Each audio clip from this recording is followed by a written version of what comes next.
تھوڑا سا نا پردے کا اہتمام ہو. میں کوئی تنقید نہیں کرتا، طنز نہیں کرتا، چونکہ ہماری بہنیں مائیں بیٹیاں ہوتی ہیں، ہم نہیں انہیں سمجھانا ہے. ان کو ذرا سمجھائیں، ان کو یہ بتائیں کہ قیمتی چیزیں جو ہوتی ہیں وہ پردوں میں ہوتی ہیں. ہمارے گھر میں 20 تولے سونا پڑا ہو تو ہم نے کبھی نہیں باہر نکل کے بتایا کہ پڑا ہے، کیونکہ قیمتی ہے نا، تو پردے میں رکھا ہوا ہے. اس کی چابی کا بھی ہم خیال رکھتے ہیں کہ کہیں گم نہ ہو جائے. اسی طرح ہر کتاب کو غلاف نہیں چڑھتا، صرف قرآن پاک کو چڑھتا ہے.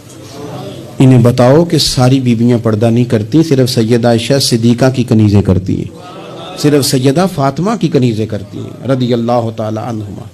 تھوڑا سا نا پردے کا اہتمام. شادی بیاہ پہ تو بالکل ہی معاملہ گڑبڑ ہے، اور پوری تیاری کر کے عورتیں معاذ اللہ آ جاتی ہیں. اور یہ تو روکنا ہے ان کے ورثاء نے، ان کے جو ولی ہیں. عورت نے جو بناؤ سنگار کرنا ہے وہ تو گھر میں اپنے خامد کو دکھانے کو کرنا ہے.